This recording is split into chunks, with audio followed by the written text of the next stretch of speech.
so much for that. Good of you. My name is Ardal, by the way. It is a real name. People are always asking me, like, what sort of a name is Ardal? In quite a hostile way sometimes. What sort of a name is Ardal? You know, as if I picked it, like, as if I enjoyed being called Ardal, the big fat Mardal all my life. You think no, I didn't. The truth is, my parents named me after a village in Norway. This is true, by the way, which is best known for an aluminium plant that's been linked with a very serious outbreak of Alzheimer's disease. There's a very weird sense of humour, my parents, calling me after an environmental disaster zone. I'm just being paranoid, according to my brothers, Chernobyl and Hiroshima.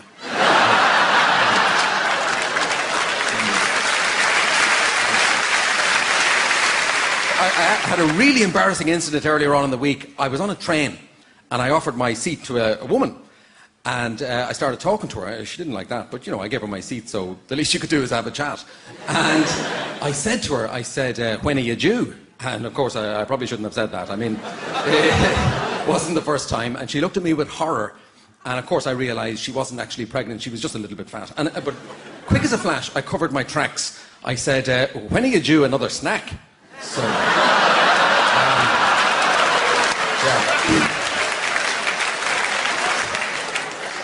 So it's brilliant to be here in Leeds, I have to tell you that. Last weekend was pretty traumatic. I was at home in Dublin. We were having a family meeting with my family, obviously my brothers and sisters and I. It was a meeting we'd been putting off for a very long time. It was the what are we going to do with Mammy meeting. Now, I don't know if any of you have had that one yet. Ever since the accident, she spends the whole day just looking through the window. I wanted to let her in, but they were having none of it.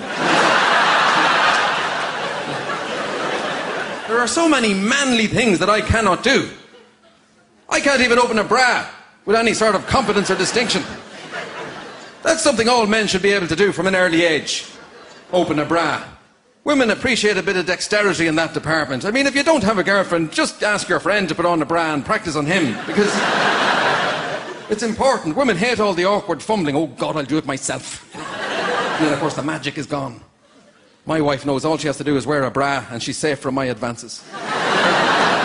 2 bras, another one instead of knickers, and she's in violet. You know.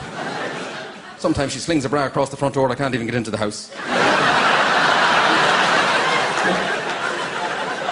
And she keeps all our money in a bra and our biscuits.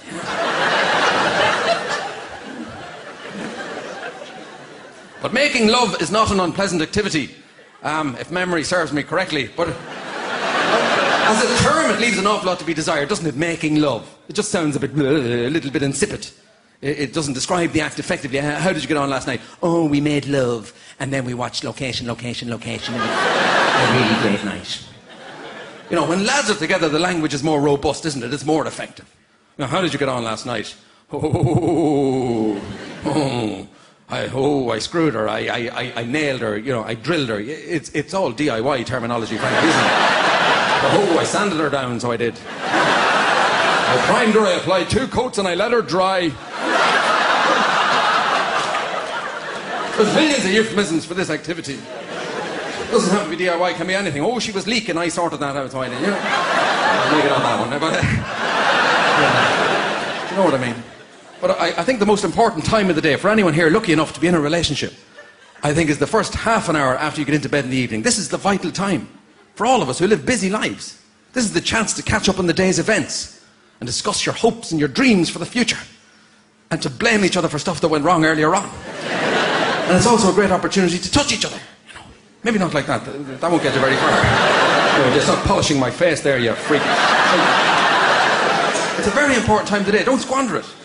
It also happens to be the time of the day that my wife decides to text every single person she knows. It's infuriating. It goes on for hours. The only way I can get her attention in the bed is by text. You know, if you ever move over there, you've got the whole duvet. Then I get a text back. Who is this?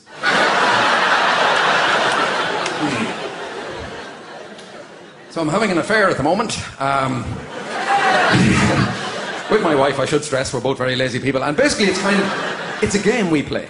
Something I'd like to share with you that you can use in your lives if you need it.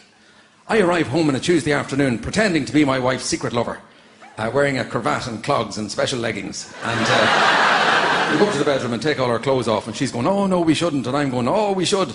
And what happens, only this very good friend of ours called Tony calls around, pretending to be my wife's husband.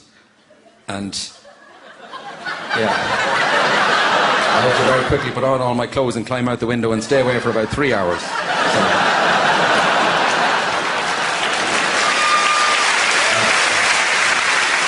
Why I'm not a fool. Anyway, ladies and gentlemen, that's about all from me. Thank you very, very, very, very much for listening to me, and good night. Thank you. Cheers.